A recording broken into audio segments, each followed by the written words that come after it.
So dear student, what I was trying to say, speculative business loss जो होता है,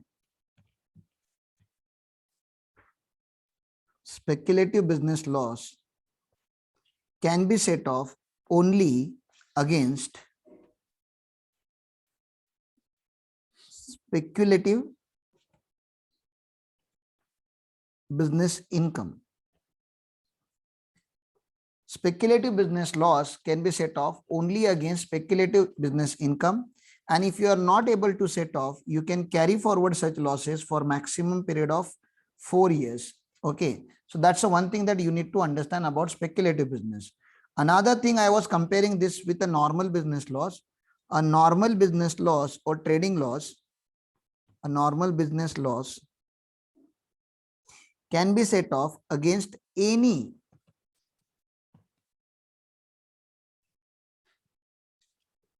business income,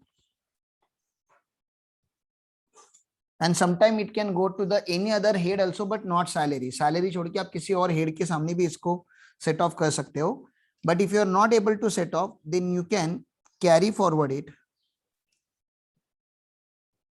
for 8 years. This is a major difference that you are supposed to remember from this point. Speculative business loss can be set off only against speculative business income, and if it is not possible, then it can be carried forward for 4 years. Normal business loss can be set off against any business income, and if it is not possible, then you can carry forward this for 8 years. ये आप यहाँ पे कहीं पे तो लिख के रख लो. ये जो मार्जिन है ना, किधर तो ये मार्जिन में इधर यहाँ पे प्लीज लिख के रख दो. Please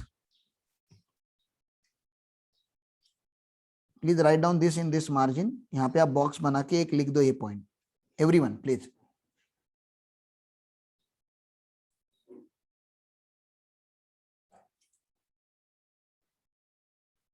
So let's see what is written here.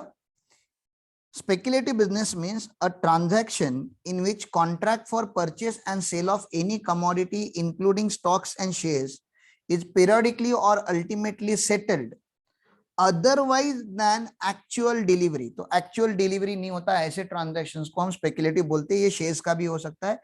Example आपको यहाँ पे लिखना है तो आप एग्जाम्पल लिख सकते हो, इंट्राडे ट्रेडिंग.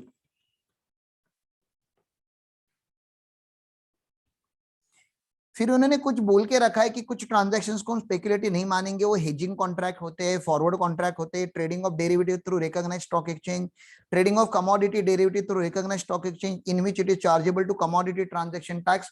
लेकिन एग्रीकल्चर कमोडिटी के ऊपर कमोडिटी ट्रांजैक्शन टैक्स नहीं होता, फिर भी उनको स्पेकुलेटिव नहीं मानेंगे. मतलब इन सबको नॉर्मल मानेंगे, इन सबको नॉर्मल मानेंगे. उसके रीजन बहुत सारे, फाइनल में आके पढ़ेंगे, अभी पढ़ने की जरूरत नहीं है.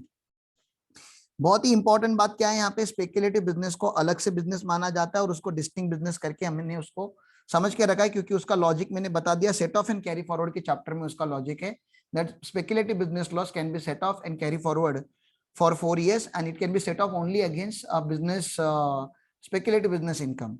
चलो ठीक है, आगे की बात कर लेता हूँ. सर एक्सपेंसेस अलाउड में जो बात होती है ना, तो rent, repair, insurance, taxes of a building. आपको नहीं लग रहा कोई भी बिजनेस चालू करने से पहले बिल्डिंग लेना पड़ता है? Like we have started educational institution, तो पहले हमने बिल्डिंग अरेंज किया. पहले बिल्डिंग आता है ना, कभी भी कोई भी बिजनेस चालू करने से पहले बिल्डिंग आता है. चलो let's start with the land.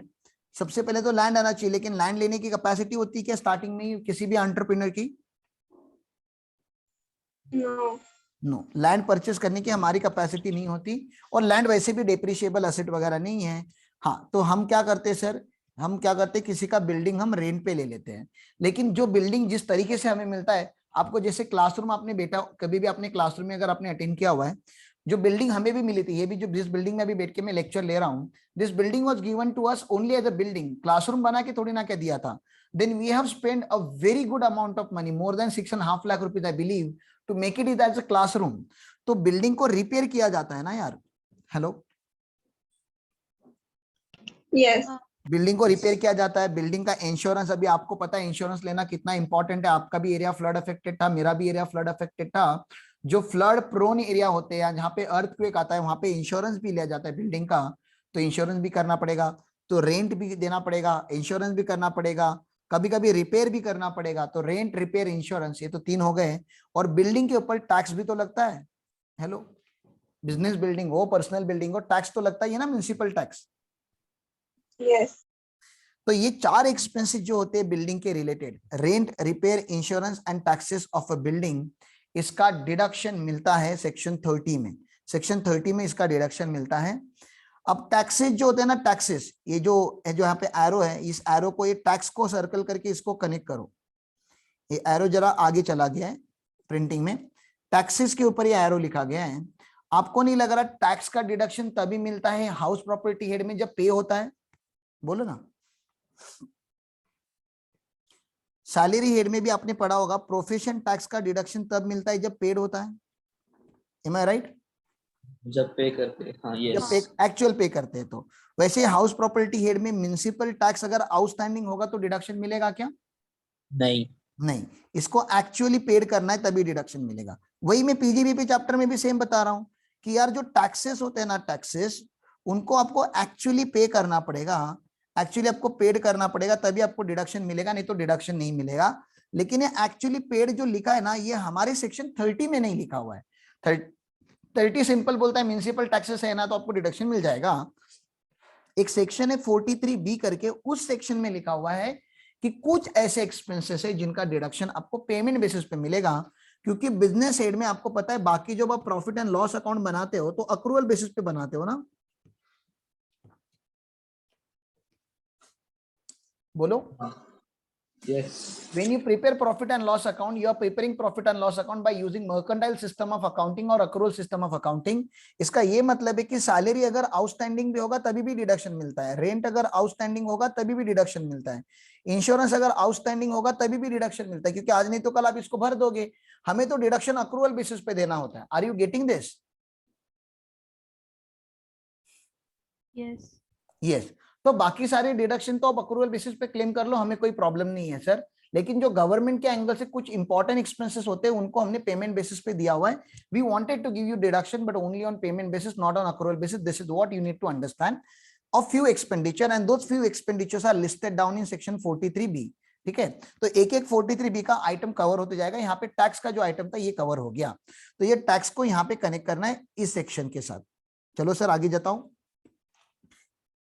Building कौन सा होना चाहिए मुझे बोलो? रेसिडेंशियल बिल्डिंग मतलब जहां पे आप रहते हो वो वाला बिल्डिंग, या बिजनेस प्रीमाइसेस की बात कर रहे हैं हम?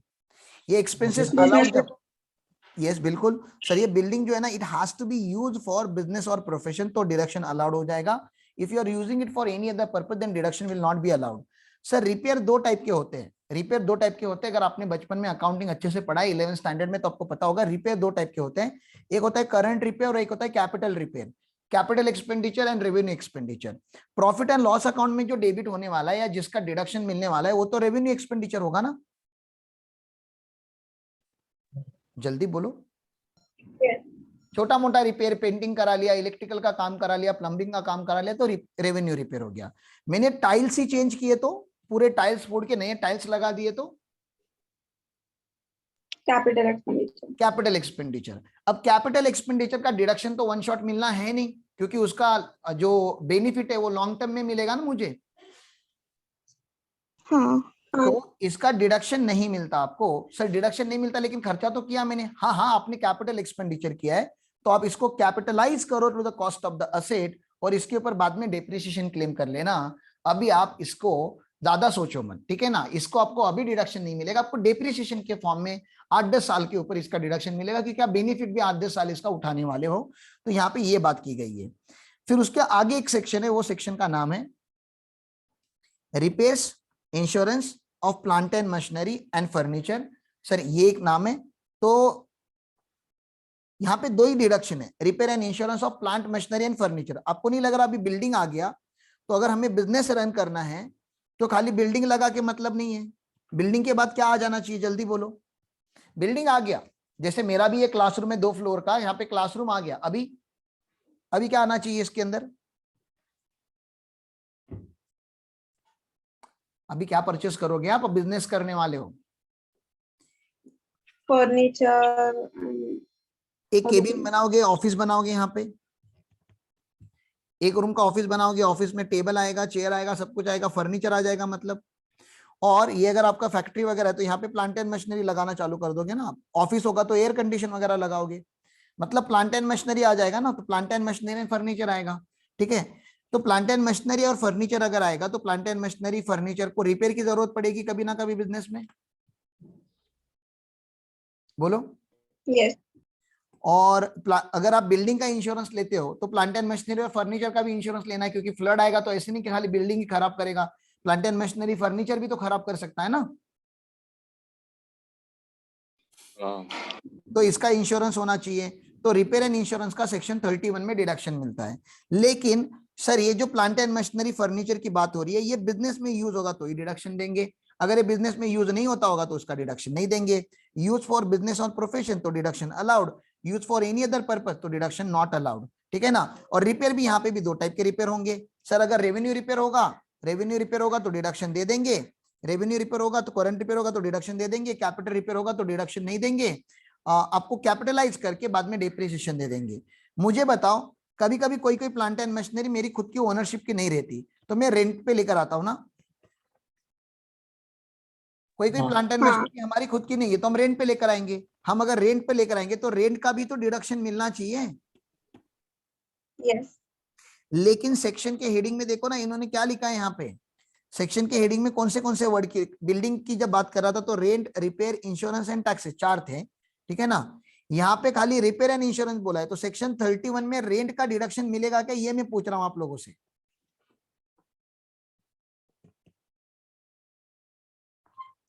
Rent of plant and machinery का डिडक्शन सेक्शन 31 में मिलेगा क्या?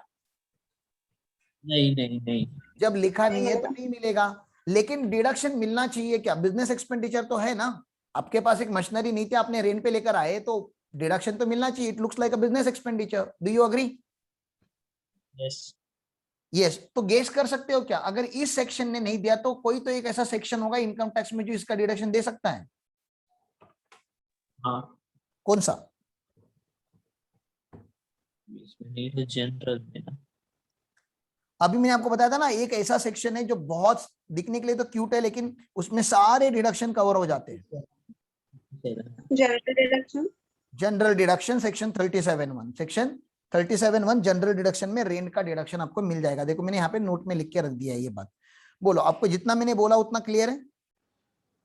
हाँ सर क्लियर है। Yes.